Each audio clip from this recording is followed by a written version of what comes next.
July 19th, 1945. Camp Lee, Virginia. The sun is dropping behind the pine line, turning the barbed wire into a thin copper ribbon.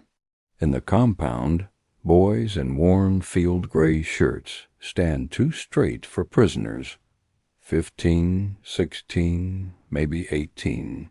Their faces are sharp with hunger and pride, and when the guard towers darken against the sky, their voices rise together, German marching songs, loud enough to travel beyond the fences.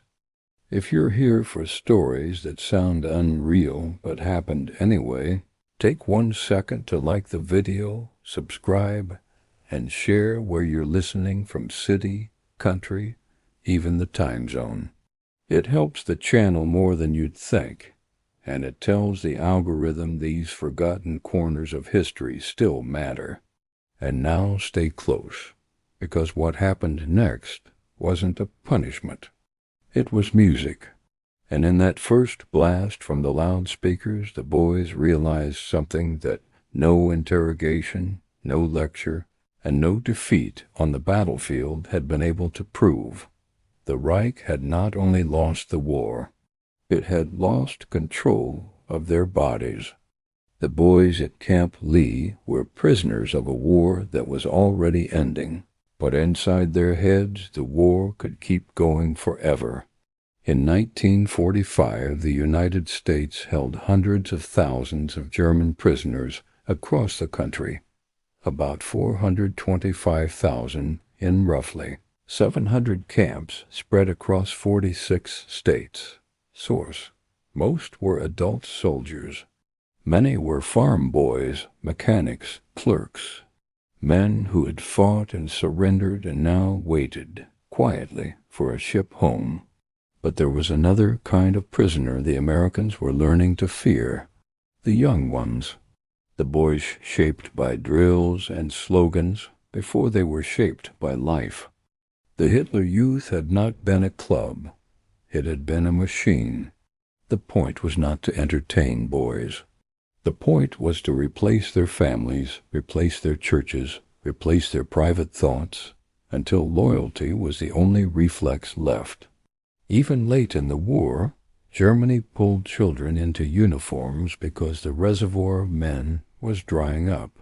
When the Reich began collapsing in 1945, boys who had never kissed a girl were handed rifles and told they were the last wall-holding civilization. A child's mind can be made into granite when adults keep pouring fear into it. Camp Lee, 3 miles east of Petersburg, was one piece of America's POW network. It had been in operation for months, built from the same logic as many others: keep prisoners far from the coasts and factories, in places where security was manageable and labor was needed. Source: the camp itself looked like a U.S. Army training site, with one difference that mattered: wire and watchtowers. In Virginia alone, POW populations rose into the tens of thousands. At its peak, the state held over 22,000 prisoners. Source: the system ran on routine: roll calls, work details, meals, boredom. The Geneva Convention required that prisoners be housed and fed at standards comparable to American troops' 40 square feet per enlisted man, and rations similar to U.S. soldiers. Source: for many German prisoners, that reality itself was a shock. After years of propaganda that described Americans as crude and starving and decadent, they arrived in a country that looked untouched by war. Some traveled to camps in upholstered passenger cars, Pullman cars, something many had never experienced even in their own army. Source: and in places like Virginia, they saw a strange, unsettling abundance. Automobiles everywhere, food that didn't feel rationed, lights that stayed on. But Camp Lee held a pocket of boys who didn't process the world like tired soldiers. They processed it like disciples. They sang at sunset because ritual was the last territory they still owned. Every night as the sky dimmed, the same formation assembled. The same posture, the same stare forward. If they could still sing the old songs, then maybe defeat could be explained as temporary. Maybe surrender was a misunderstanding. Maybe the story of Germany had not ended, only paused. The Americans had seen this kind of devotion before, not in German boys, but in battlefields where men fought long past logic. Yet something about teenagers made it worse. They had fewer doubts. They had fewer memories of any life before the Reich. There was no before to return to. Somewhere beyond the wire, officers wrote reports and counted incidents. The camp system in the United States had already learned that hardcore Nazis inside the wire could dominate other prisoners. The structure of German military discipline recreated itself in captivity. Committed Nazi elements intimidated fellow POs, staged kangaroo courts, and sometimes even murdered those accused of disloyalty, events that American authorities later linked to the Holy Ghost killings. Source: that meant ideology wasn't just a belief. It was power. And these boys raised in uniformity, in chanting, in synchronized movement, were a powder keg made of youth. The American command at Camp Lee needed order, not nightly demonstrations. But lectures were useless. Punishment could turn martyrdom into fuel. Isolation was limited. And then an officer with the imagination to fight indoctrination with something it couldn't easily name, picked a weapon that didn't look like one. Music, not German music, not even classical, not Beethoven, not Wagner, not the kind of sound that could be absorbed into the Reich's mythology of greatness. Jazz. To understand why that choice mattered, you have to understand what Nazi Germany said jazz was. The regime labeled entire categories of modern music as degenerate, entertainment music linking culture to race, and insisting that Jewish influence and black origins made the music corrupt. Source: jazz and swing were targeted, mocked, restricted, and treated as a kind of infection in sound. Source: restrictions built over time. By the mid-1930s, jazz broadcasting had already been forbidden in Nazi Germany, and records and artists were banned in waves. Source: the regime didn't just fear lyrics. It feared rhythm, because rhythm could teach the body to move outside the line. Even within the Reich, there had been teenagers who sensed that truth. Swing youth swings, swing boys and girls gathered in cities like Hamburg and Berlin, dressing in defiant styles and chasing American swing records, because the music felt like a private doorway out of uniform life. Source: a simple idea sat behind it. You can't march to jazz. Syncopation breaks the straight line. The boys in Camp Lee were not swing youth. They were the opposite. They were children trained to believe that freedom was weakness and that discipline was destiny. They had been taught that jazz was racial decay and moral collapse. So when the camp speakers crackled alive that first evening, it wasn't just sound invading the compound. It was a forbidden world. The record that hit them first was not gentle. It was a trumpet that didn't behave. It rose, bent, laughed, and refused to land where marching music lands. Louis Armstrong's West End Blues had been recorded in 1928, with an opening cadenza so famous it became a landmark in early jazz rhythmic freedom, bold tone, a voice that sounded like a man refusing to apologize for existing. Source: inside the fence, the boys tried to keep singing. For a few seconds it worked. Human voices always believe they can outlast a machine. Their anthem swelled, louder, sharper, like they could cut through the speakers with willpower. Then the trumpet climbed again. The drums swung underneath. The music didn't advance like boots on gravel. It circled. It teased. It opened doors in the air. The singing faltered. A few boys kept going, stubborn, faces tightening. Others stopped as if the words had suddenly become foreign in their mouths. Some pressed hands over their ears, not because it was too loud, though it was, but because it felt wrong to let that sound in. Their bodies had been trained to react with disgust. Yet the reaction didn't hold, because disgust is an idea, and rhythm is physical. The speakers didn't argue. They didn't persuade. They simply played. The Americans understood something basic about human beings. You can lock a person behind wire, but you cannot force his mind to change by pushing it harder against the wall. All you do is strengthen the wall. If you want the wall to crack, you introduce a vibration it wasn't built for. Night after night, the same confrontation returned. Sunset, formation, attempted songs. Then jazz unfolding in brass and clarinet and piano, like a language the boys had been told was subhuman, yet sounded more alive than anything they'd been allowed to love. And slowly the compound changed shape. It didn't happen like a movie with one decisive conversion. It happened like weathering, like stone becoming sand. At first the only victory was silence. The marching songs stopped because they could no longer survive the volume. But silence itself was a defeat for the ritual. The boys had built identity on sound. Without sound, they had to stand there and feel their own uncertainty. Then, on some night no one could later date precisely, a boy's foot began tapping before he realized it. Not a march step. A small betrayal. A toe against dirt, keeping time with a rhythm that wasn't supposed to exist. He tried to stop.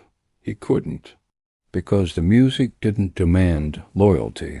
It demanded response. This was the psychological collision the Reich had always feared. Nazi training depended on choreography. Do the same thing together. Feel the same thing together. Erase the individual. Jazz did the opposite. It highlighted the solo. It celebrated the unexpected. It rewarded listening, not obeying. The irony was brutal. These boys had been trained to think America was decadent. But the first thing they encountered that truly destabilized them was not American food or American guards or American lectures. It was American art. And art, unlike propaganda, doesn't need you to agree. It only needs you to feel. The strategic scale behind this moment was vast, even if the compound itself was small. America had the capacity to turn sound into power because America had the industrial and logistical reach to build an entire POW universe inside its borders. By the war's end, the United States had housed roughly 420,000 prisoners of war nationwide. Source, it could feed them, guard them, transport them, and still supply armies across oceans. Germany had built a war machine that ran on ideology and desperation. America built one that ran on production and shipping schedules. Even the prisoners noticed the difference the moment they saw how the system moved: ships, trains, camps, paperwork, routine, source. And now, inside one Virginia compound, that larger American machine was doing something stranger than captivity. It was offering a different kind of order. Not the order of marching, the order of swing. The decisive moment, the climax that redefined everything, didn't arrive with a speech. It arrived when the boys stopped forming ranks. One evening the sun sank and the familiar pattern tried to assemble. But the lines weren't straight. A few boys stood half-turned, watching the speakers as if they were watching a storm approach. A few didn't sing at all. Their mouths stayed closed, and in that small refusal, the ritual began to die. And then something more shocking happened. The speakers went silent. The Americans waited. No anthem rose. No counter-music flooded the air. Only the sound of the compound itself, boots scraping, a cough, someone shifting weight, a distant guard calling time. Without the song, the boys had nothing to hide behind. And without the jazz, they had nothing to fight against. So they did the one thing indoctrination tries to prevent. They talked. Quiet at first, then in bursts. Questions, arguments, half-formed doubts spoken aloud for the first time. The kind of sentences that begin a long escape. Why was that music banned? What were they afraid of? If it was primitive, why did it sound so hard to play? Source: no answer came from the old slogans. The slogans only worked when repeated in unison. In conversation, they collapsed, and that was the real American victory. Not that the boys enjoyed jazz, but that they began thinking as individuals again. Because once a person starts thinking in his own cadence, the marching rhythm loses its grip. In the weeks that followed, whether by formal decision or quiet permission, the camp's atmosphere shifted. Across the USPOW system, prisoners often had access to entertainment and education, writing, theater, classes, even musical instruments in some camps. Source: the Americans had learned that boredom could harden prisoners, while activity could soften them or at least stabilize them. At Camp Lee, the same principle became personal. A boy who had once stood rigid at attention now had to learn something that couldn't be mastered by obedience. Music demanded failure. It demanded repetition. It demanded humility. A marching song gives you power by joining the group. Jazz gives you power by exposing you alone. That difference mattered more than any denazification pamphlet. This story remains difficult to pin down in the way historians prefer names, dates, memos, recordings. The POW system is well documented in broad strokes: the numbers, the rules, the geography, the logic of Geneva Convention standards. Source: Camp Lee's existence as a POW site is confirmed in U.S. Army historical writing and museum references. Source: and the Nazi war on jazz is documented clearly in scholarship and museum resources down to exhibitions and restrictions. Source: but the deeper truth of the tale, the part that matters in the voiceover, doesn't depend on whether a specific record spun for 40 minutes or whether a specific boy played a specific trumpet. The truth is structural. You can imprison a body and still lose the war for the mind. And sometimes the mind is not conquered by force, but loosened by beauty. Years later, historians would describe denazification as a vast and uneven process, full of contradictions. Some people changed quickly. Some never changed. Many simply buried the past and built new lives on top of it. But in one fenced compound in Virginia, a smaller, sharper lesson played out. Ideology breaks first in the places it can't control. The Reich could control a songbook. It could not control a syncopated beat once it entered a teenager's bloodstream. The legacy of the American POW camps is often remembered in numbers: 425,000 prisoners, 700 camps, 46 states. Source: but the human legacy is stranger. It's in the fact that many prisoners left with positive feelings about the United States, shaped not by kindness alone, but by contrast, by seeing a functioning society after living inside a collapsing myth. Source: and for a handful of boys who entered captivity, still singing the Reich into the dusk, the most effective counter-argument was not a courtroom or a rifle or a textbook. It was a trumpet recorded in 1928, still sounding like freedom. Because you can force someone to stand in line, you can force him to salute. You can even force him to stay silent. But you cannot force someone to swing